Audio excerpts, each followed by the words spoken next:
Just imagine మీరు ముంబైలోని తాజ్ హోటల్లో ప్రశాంతంగా డిన్నర్ చేస్తున్నారు. సడన్గా ధడ్ ధడ్ ధడ్ ధడ్ అని చెప్పి మెషిన్ గన్ ఫైరింగ్ సౌండ్స్ వచ్చాయి. ఎక్కడ చూసినా బాంబులు వేస్తారు. భయంతో కేకలు, అరుపులు. బయటికి పారిపోదాం అంటే గన్స్ పట్టుకుని టెర్రరిస్ట్ ఉన్నారు. కళ్ళ ముందే శవాలు పడుతున్నాయి. చావుకి జస్ట్ 15 అడుగుల దూరంలో ప్రాణాలని అరచేతిలో పెట్టుకుని ఆ రాత్రి మొత్తం ఒక చీకటి బేస్మెంట్లో దాక్కుని ఉన్నారు. సీన్ కట్ చేస్తే ఎవరో గన్ పాయింట్లో నిన్ను కిడ్నాప్ చేసి 11 కోట్లు ఇస్తావా, చంపేయమంటావా అని డిమాండ్ చేస్తున్నారు. అసలు అలాంటి సిచ్యువేషన్లో మీరుంటే మీ మెంటల్ స్టేటస్ ఏంటి? అసలు మళ్ళీ కోలుకుని లైఫ్ని లీడ్ చేయగలరా? పక్క డిప్రెషన్లోకి వెళ్ళిపోతాం కదా. కానీ ఆ 2 నరకాలని చూసి కూడా భయం అంటే నా డిక్షనరీలోనే లేదు అని చెప్పి మళ్ళీ జీరో నుండి మొదలుపెట్టి ఈరోజు ఏషియాలోనే అత్యంత రిచెస్ట్ పర్సన్గా ఎదిగిన ఒక మొండి ఘట్టం గురించి మీకు తెలుసా? He's not just the business man, he's the saviour, he's the survivor, the infrastructure king Gautam Adani. చాణక్యుడు ఒక మాట అంటారు, ఆపద వచ్చినప్పుడు భయపడేవాడు సామాన్యుడు, ఆ ఆపదని అవకాశంగా మార్చుకునేవాడే నాయకుడు అని చెప్పేసి. ఈ ఫార్ములాని అక్షరాల పాటించిన వ్యక్తి అదానీ. ఒక స్కూల్ డ్రాప్అవుట్ అయ్యుండి కింగ్ ఫిషర్ లాంటి బడా కంపెనీలు కూలిపోతున్న టైంలో కూడా ఎలా ఎదిగాడు. హైడెన్బర్గ్ రిపోర్ట్ ఆయన్ని పాతాళానికి తొక్కేసినా కూడా రాకెట్లా ఎలా మళ్ళీ పైకి లేచాడు. మోదీ ఫ్రెండ్ అనే ట్యాగ్ వెనక అసలు కథేంటి? ఈరోజు అదానీ లైఫ్లోని చీకటి కోణాలని, ఆయన వాడిన మోడర్న్ చాణక్య స్ట్రాటజీస్ని బ్రేక్ డౌన్ చేద్దాం. Let's dive in.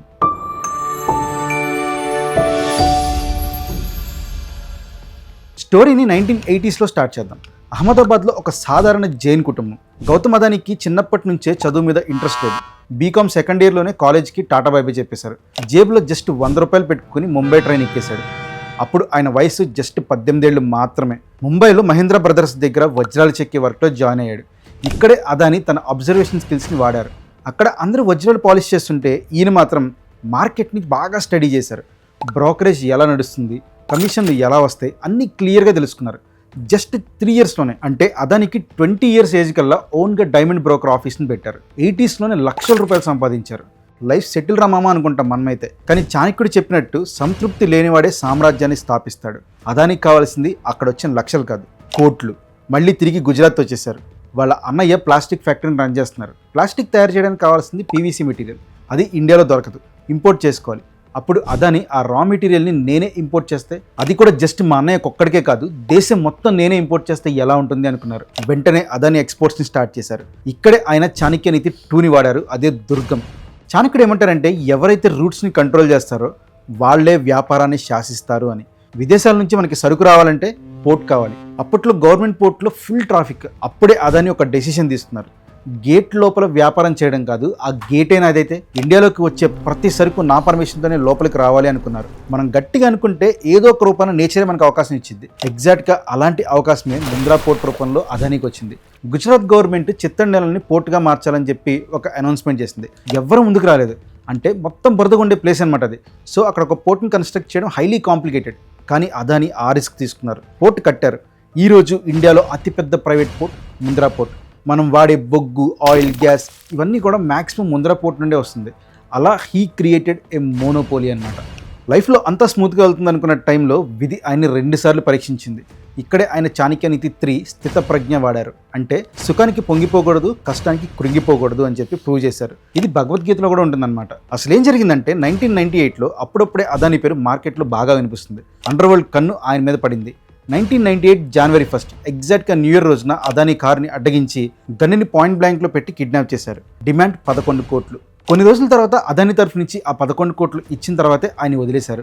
అంత పెద్ద షాక్ తగిలాక ఎవరన్నా ఇంట్లో దాక్కుంటారు. కానీ అదానీ నెక్స్ట్ రోజే ఆఫీస్కి వెళ్ళారు. పోలీసులు, సార్ ఎలా ఉన్నారు అంటే, అదొక దురదృష్టకరమైన సంఘటన, మర్చిపోవాలి, ముందుకు వెళ్ళాలి అన్నారు. అలా అనాలి అంటే చాలా గుండె ధైర్యం కావాలి, మొండితనం కూడా చాలా ఉండాలి. సరిగ్గా ఇది జరిగిన 10 ఏళ్లకి ఇంకొక సంఘటన జరిగింది. ఇది ఇంకా భయంకరమైనది. 2008 నవంబర్ 26 అదానీ తాజ్ హోటల్లో డిన్నర్ చేస్తున్నారు. టెర్రరిస్టులు ఎంటర్ అయ్యారు. కాల్పులు, బాంబులు. అదానీని మేనేజ్మెంట్ బేస్మెంట్లో దాచారు. రాత్రంతా చీకటి గదిలో పైన చావు మృదంగం వాయిస్తుంటే ఆయన నిశ్చలంగా కామ్గా కూర్చున్నారు. మార్నింగ్ బయటపడ్డాక ఆయన చెప్పిన మాట ఏంటో తెలుసా? I saw death at a distance of just 15 feet. ఇలా 2 సార్లు చావుని జయించి వచ్చాడు కాబట్టేనేమో బిజినెస్లో వచ్చే లాస్లు, స్టాక్ మార్కెట్లో వచ్చే క్రాష్లు ఆయన పెద్దగా ఇంపాక్ట్ చేయలేకపోయాయి. ఇప్పుడు అందరూ అడిగే క్వశ్చన్ ఏంటంటే, అదానీ అంటే మోదీ, మోదీ అంటే అదానీ. ఈ ఫ్రెండ్షిప్ వల్లే ఆయన ఎదిగాడు అని. ఇక్కడే మీకు చాణక్య నీతి 4 అర్థం అవ్వాలి. అదేంటంటే రాజ ఆశ్రయం, అలయన్స్ విత్ పవర్, చాణక్యుడు చెప్పింది ఏంటంటే రాజుకి దగ్గరగా ఉంటే మనకి రక్షణ ఉంటుంది, సేమ్ టైం గ్రోత్ కూడా ఉంటుంది. నిజమేంటంటే వీళ్ళిద్దరూ గుజరాత్ నుంచే వచ్చారు. 2002లో గోద్రా అల్లర్ల తర్వాత గుజరాత్లో ఇన్వెస్ట్ చేయడానికి ఏ ఒక్క బిజినెస్ మ్యాన్ కూడా ముందుకు రాలేదు. ప్రతి ఒక్కరు కూడా భయపడిపోయారు. వాళ్ళ డబ్బులకి సేఫ్టీ ఉండదేమో అనుకున్నారు. కానీ అప్పుడు నరేంద్ర మోడీకి, అంటే ఆ టైంలో నరేంద్ర మోదీ అక్కడ సీఎం అనమాట, ఆయనకి సపోర్ట్గా నిలబడింది ఈ అదానీనే. అక్కడ వాళ్ళిద్దరికి మంచి బాండింగ్ స్టార్ట్ అయింది, ఒక ఫ్రెండ్షిప్ ఏర్పడింది. 2014 ఎలక్షన్స్ టైంలో కూడా మోదీ వాడింది అదానీ ఫ్లైట్లే. అయితే మోదీ పవర్లోకి వచ్చాక అదానీ గ్రోత్ రాకెట్లా దూసుకెళ్ళింది. ముంబై ఎయిర్పోర్ట్ జీవీకే గ్రూప్ చేతిలో ఉండేది. సడన్గా ఈడీ రైడ్స్ జరిగాయి. ఆ తర్వాత ఎయిర్పోర్ట్ అదానీ చేతిలోకి వెళ్ళింది. దీన్నే హోస్టైల్ టేక్ ఓవర్ అంటారు. అలాగే Kingfisher airlines owner Vijay Mallya పతనం తర్వాత ఆ గ్యాప్ని, ఆ స్పేస్ని అదానీ చాలా తెలివిగా తన ఎయిర్పోర్ట్ బిజినెస్కి వాడుకున్నారు. ఇక్కడ ఒకరికి పతనం మరొకరికి అవకాశంగా మారింది. ఇదే బిజినెస్ రూల్. ఈరోజు ఆయన పోర్ట్లు, ఎయిర్పోర్ట్లు, పవర్, గ్యాస్, సిమెంట్, మీడియా, ఇలా దేశంలో ఏది కదిలినా అదానీ పర్మిషన్ కావాల్సిందే. ఇలా తానే ఒక రాజులా ఉన్నా కూడా 2003లో అమెరికా నుంచి హైడెన్బర్గ్ రీసెర్చ్ అనే బాంబు పడింది. అదానీ గ్రూప్ అంతా ఫ్రాడ్ అని చెప్పేసి షేర్ల రేట్లు కావాలని పెంచేస్తున్నారని, ఇదొక పేకమేడ అని చెప్పి రిపోర్ట్ ఇచ్చారు. ఒక్క దెబ్బకి, ఆ ఒక్క రిపోర్ట్తో సామ్రాజ్యం మొత్తం షేక్ అయిపోయింది. లక్షల కోట్లు ఒక్కటేసారి ఆవిరైపోయాయి. ప్రపంచం మొత్తం అదానీ పని అయిపోయింది అనుకుంది. అదానీ ఇక్కడే చాణక్య నీతి ఫైన్ వాడారు. అదే కాల, టైమింగ్ అండ్ సైలెన్స్ని వాడారు. శత్రువు దాడి చేసినప్పుడు తిరిగి అరవకూడదు, పనితో సమాధానం చెప్పాలి అనుకున్నారు. ఆయన వాడిన ఆల్ఫా మూవ్ ఏంటో తెలుసా? బ్యాంకులకు వెళ్ళి వెంటనే నా మీద మీకు డౌట్ ఉందా, ఇదిగో మీ అప్పులని తీసేసుకోండి అని చెప్పేసి టైం కంటే ముందే వేల కోట్లను తిరిగి కట్టేశారు. అలాగే జీక్యూజీ పార్ట్నర్స్ లాంటి పెద్ద ఇన్వెస్టర్లను తెచ్చి 15,000 కోట్లు ఇన్వెస్ట్ చేయించారు. పనులు ఎక్కడ ఆపలేదు, ఎయిర్పోర్ట్లు కడుతూనే ఉన్నారు. రిజల్ట్, సుప్రీంకోర్టు క్లీన్ చిట్ ఇచ్చింది. అదానీ షేర్లు మళ్ళీ టాప్కి లేచాయి. హైడెన్బర్గ్ నోరు మూతపడింది. దీన్నే ది గోట్ కంబ్యాక్ అంటారు. సో ఫ్రెండ్స్, అదానీ మీద విమర్శలు ఉండొచ్చు, పొలిటికల్ సపోర్ట్ ఉండొచ్చు, కానీ ఒక స్కూల్ డ్రాప్ అవుట్ కిడ్నాప్ అయ్యి టెర్రరిస్ట్ అటాక్ చూసి ప్రపంచ కుబేరులతో పోటీ పడ్డాడు అంటే అది మామూలు విషయం కాదు. ఆయన లైఫ్ నుంచి మనం నేర్చుకోవాల్సింది ఒక్కటే, సాహసం, కరేజ్. నువ్వు రిస్క్ తీసుకోకపోతే చరిత్రలో మిగిలిపోతావు, రిస్క్ తీసుకుంటే చరిత్ర రాస్తావు. రిస్క్ హైతో ఇష్క్ హై. ఈ పర్టికులర్ ప్రాసెస్లో మనం ఒకరిని తొక్కినా కూడా తప్పు లేదు. ఎందుకంటే ఇక్కడ ఒక్కటే rule, survival of the fittest. అదానీని కూడా చాలామంది తొక్కాలని చూశారు, కానీ ఆయన ఎక్కడ ఆగలేదు కదా.